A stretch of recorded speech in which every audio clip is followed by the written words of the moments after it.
Kita tidak mengisi akhir tahun seperti yang diisi oleh orang-orang hura-hura, menghambur-hamburkan harta, menyibukkan diri dengan perbuatan maksiat dan perbuatan yang tidak ada gunanya. Kita tidak seperti itu.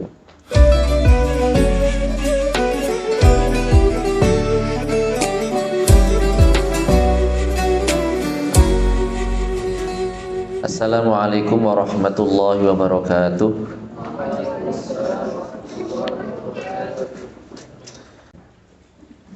Alhamdulillahil malikid dayyan, wassalatu wassalamu ala Muhammadin sayyidi waladi adnan, wa ala alihi wa sahbihi wa tabi'ih ala marriz zaman.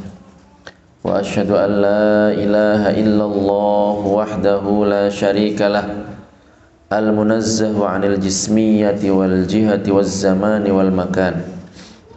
Wa asyhadu anna sayyidana Muhammadan 'abduhu wa rasuluh alladzi kana khuluquhul Qur'an. Yaqulu Allah tabaraka wa ta'ala,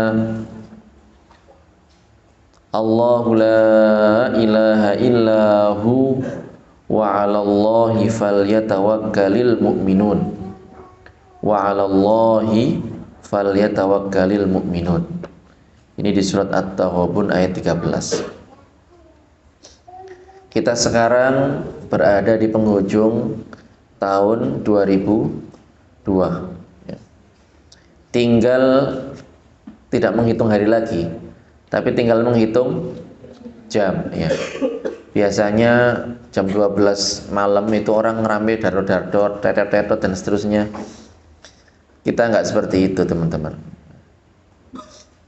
Dan biasanya juga menjelang pergantian tahun seperti ini banyak ramalan yang disampaikan oleh para peramal mengenai peristiwa apa saja yang terjadi di tahun depan.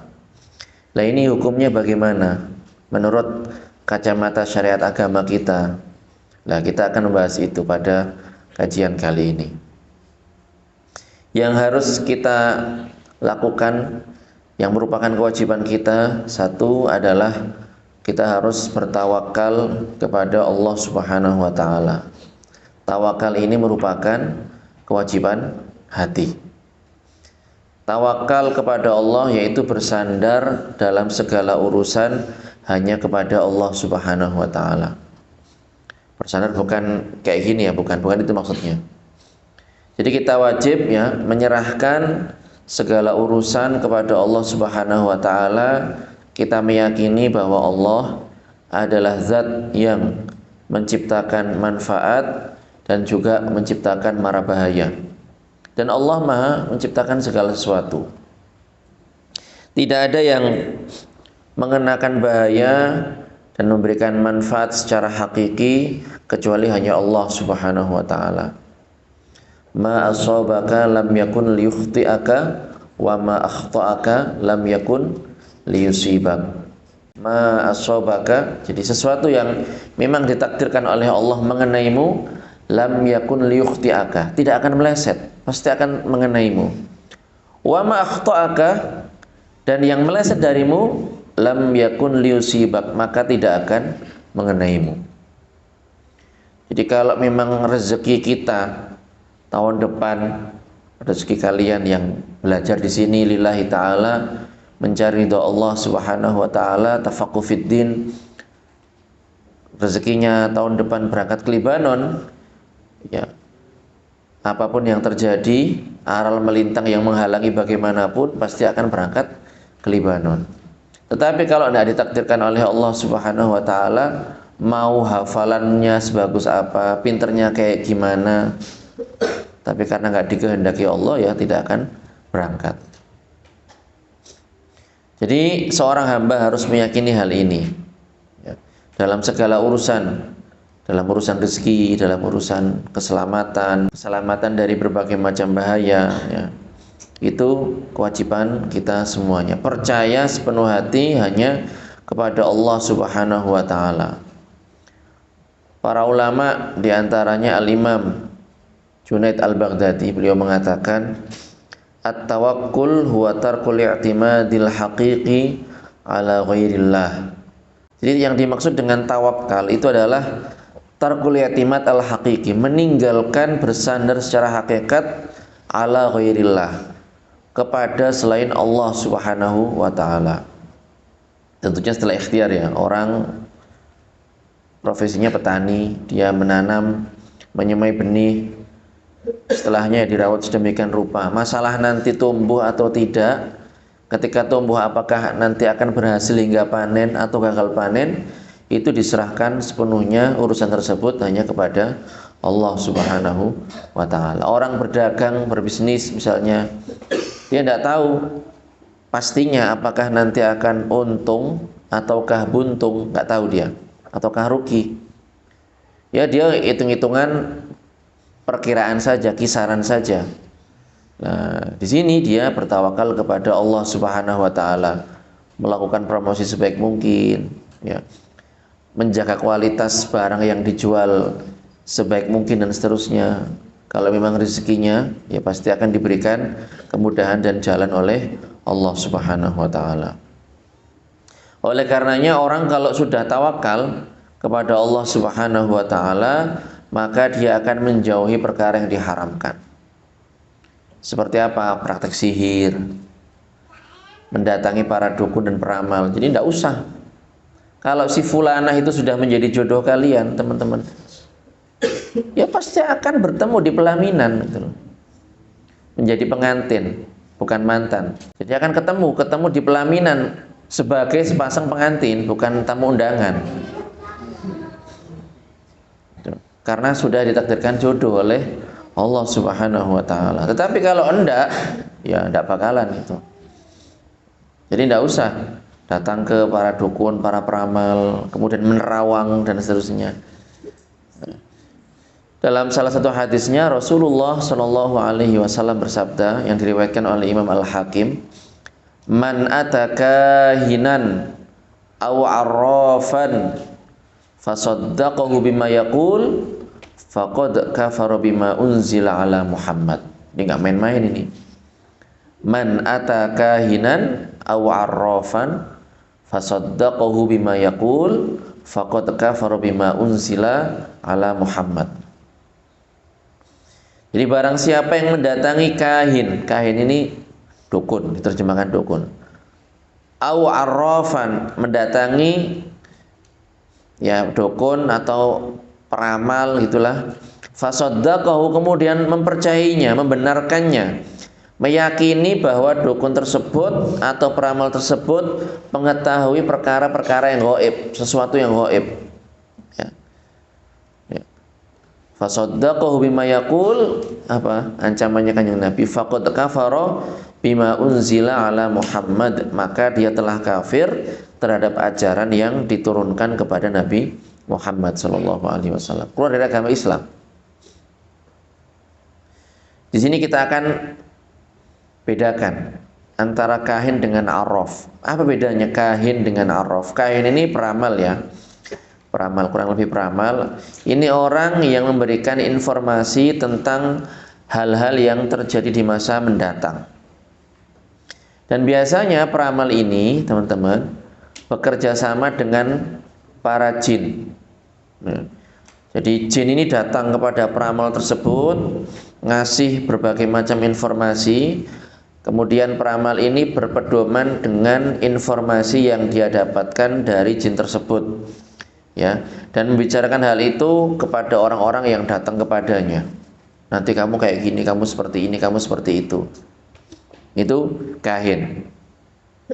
Adapun arraf, ya, atau dukun, ini orang yang berbicara tentang peristiwa yang sudah lewat, tentang barang yang hilang misalnya, tentang orang yang hilang, barang yang dicuri. Ini yang bawa barang kamu ini jalan ke arah timur, kemudian serong kanan dan seterusnya. Tahu dari mana?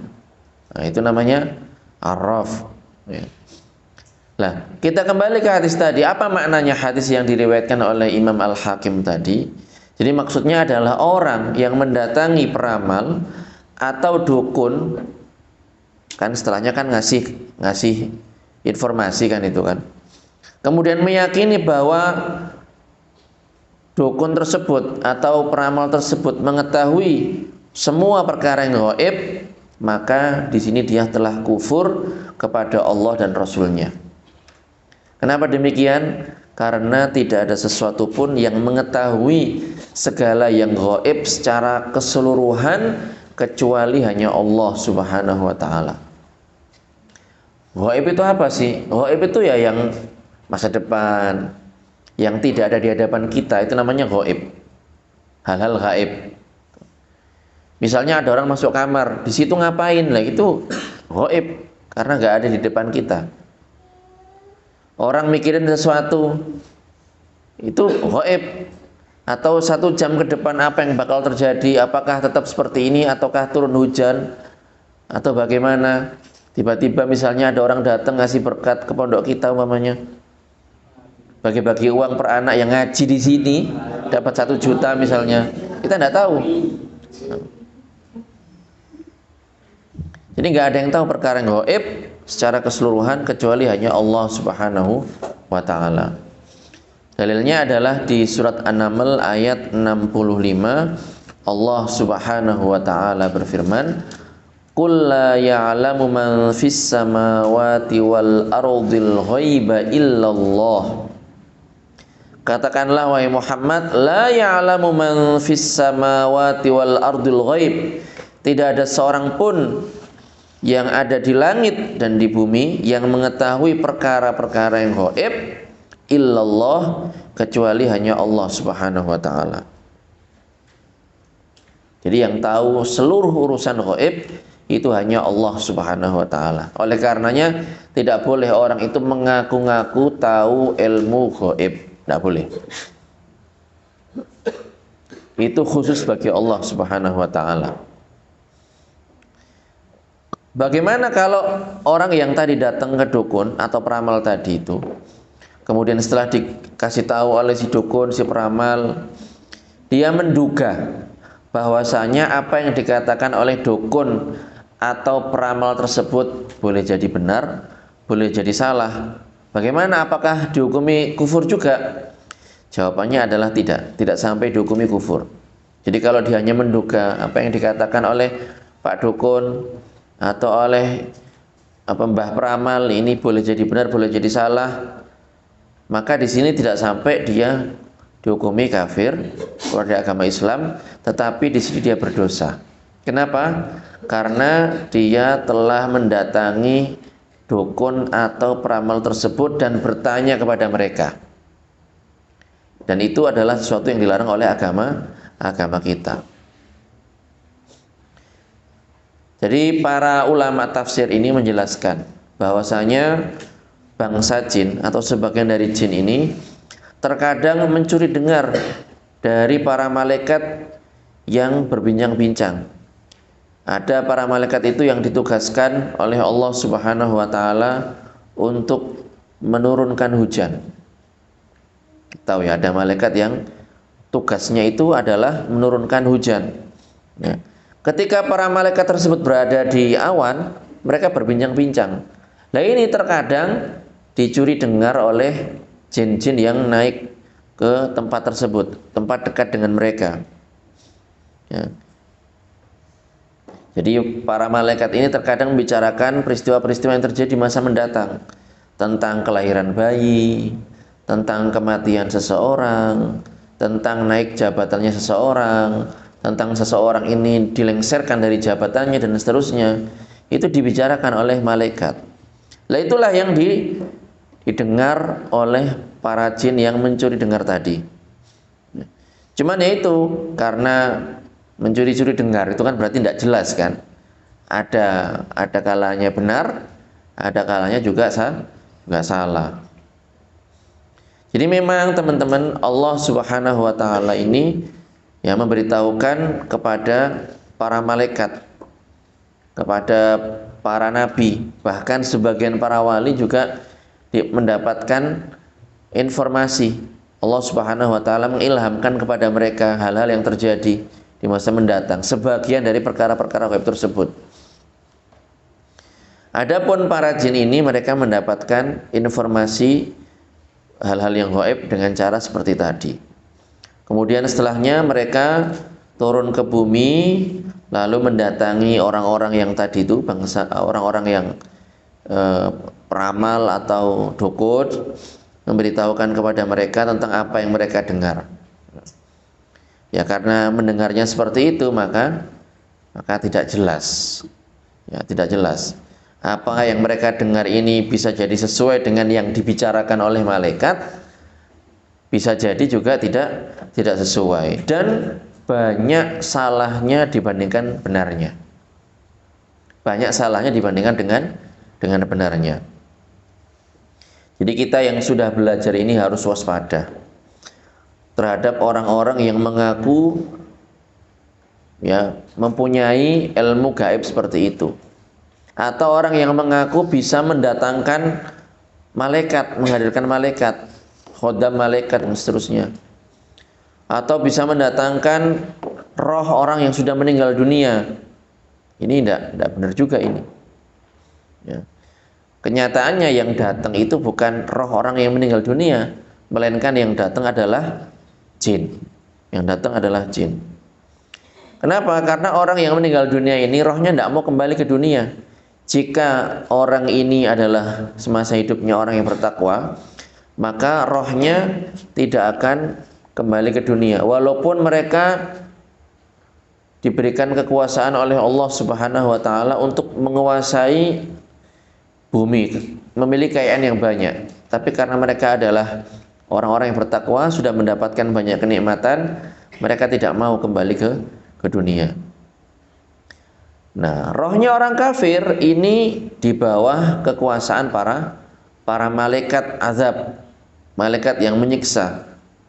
Jadi makanya jelas ini bohong, jelas kebohongan kalau seandainya ada orang yang mengaku mendatangkan rohnya orang yang sudah meninggal dunia, karena mereka ini tidak akan mampu menarik dan merebut roh orang kafir dari tangan para malaikat yang menjaga dan menyiksa mereka.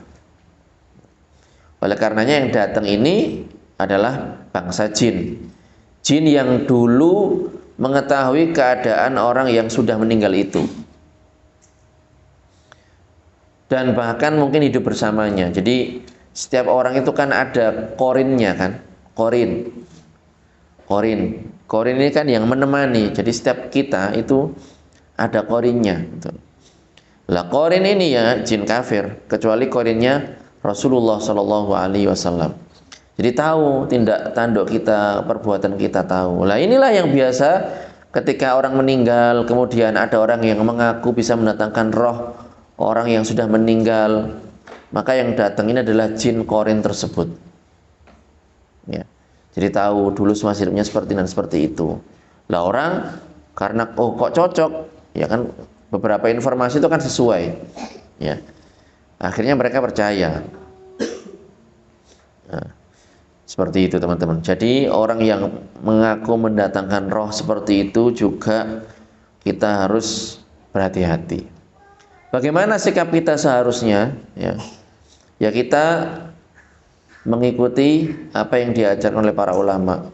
Kita mendekat kepada para ulama yang sebenar-benarnya, yang sejatinya ulama, yang betul-betul menjadi pewaris Nabi Muhammad SAW, punya keilmuan yang bersanad, yang bersambung hingga kepada baginda Rasulullah SAW. Cara kita menjaga diri kita adalah dengan menimba ilmu kepada mereka, bukan kepada orang yang hanya mengaku-ngaku sebagai ulama, padahal dia hanyalah dukun atau peramal, ya seperti itu.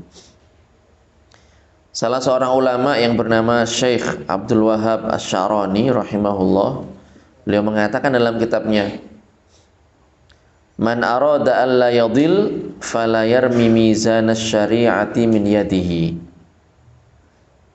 Man arada alla yadhil fala yarmi mizan asy-syari'ati min yadihi tarfata 'ain bal yastashibuha lailan wa nahara 'inda kulli qawlin wa fi'lin wa i'tiqad. Liman arada alla yadhil, barang siapa yang ingin tidak tersesat, fala yarmi mizan syariah, maka janganlah sekali-kali dia membuang timbangan syariat min yadihi, dari tangannya, tarfata ain, meskipun hanya sekejap mata, meskipun hanya sebentar. Jadi tetap berpegang teguh dalam setiap kondisi, dalam segala keadaan, dalam berbagai perkara. Timbangan syariat ini harus dipegang terus. Bal yastashibuha, akan tetapi hendaknya selalu membawanya, lailan wa nahara, baik di waktu malam maupun di waktu siang, inda kulli qaulin wa fi'lin wa i'tiqad, yang mengiringi setiap perkataan, perbuatan, dan juga keyakinan. Dan kita ini tentunya tidak akan memiliki timbangan syariat tanpa menimba ilmu agama dari para ulama yang sesungguhnya, ulama ahlus sunnah wal jamaah yang terpercaya. Jadi setiap kita menghadiri majelis ilmu agama, ini kita akan semakin kuat. Kita akan semakin kuat, timbangan agama ini di tangan kita. Orang yang ngaji, mempelajari ilmu agama dengan baik, tentunya ia akan membedakan antara perkara yang baik dan perkara yang buruk, antara perkara yang terpuji dan perkara yang keji, antara perkara yang halal dan perkara yang haram, antara kekufuran dan keimanan. Jadi bisa membedakan mana kiai, mana orang alim, mana bukan. Mudah sekali, dilihat saja. Misalnya cara baca Al-Fatihahnya, tasarufatnya, ngomongnya ngawur apa enggak, itu kan sudah kelihatan. Kalau orang misalnya kok bercandanya kelewatan, laisa bi'alim.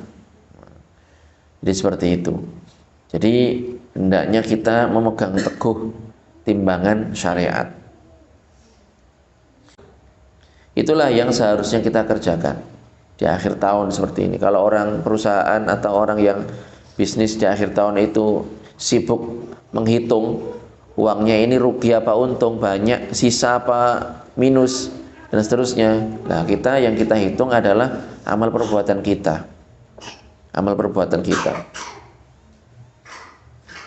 Kita merenungi hadis Rasulullah sallallahu alaihi wasallam, la tazulu qadama 'abdin yaumal qiyamati hatta yus'ala an arba', an umurihi fima afnah, wa an jasadihi fima ablah, wa ammalihi min aina akhadhah, wa fima anfaqah, wa an amalihi madza amila bihi.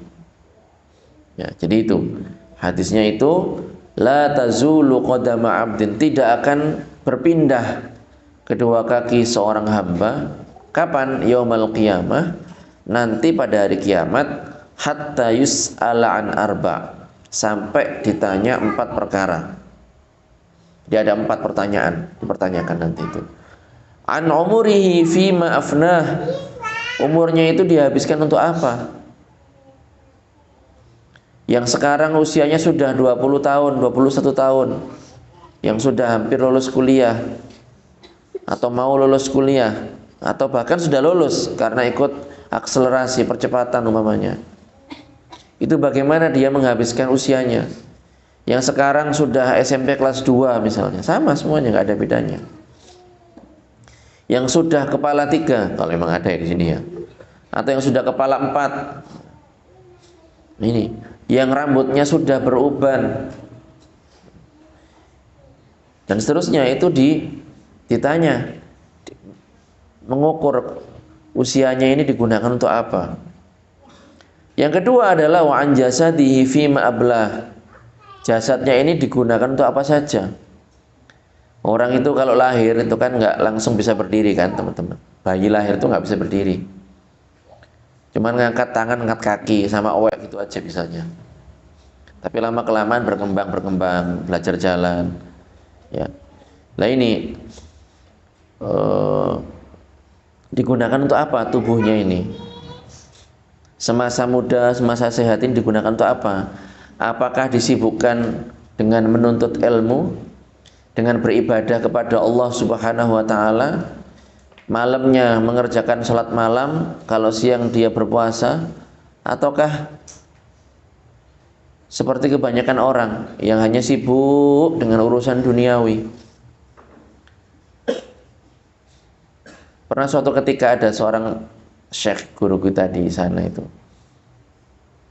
Jadi awalnya orangnya biasa, nggak pakai kacamata.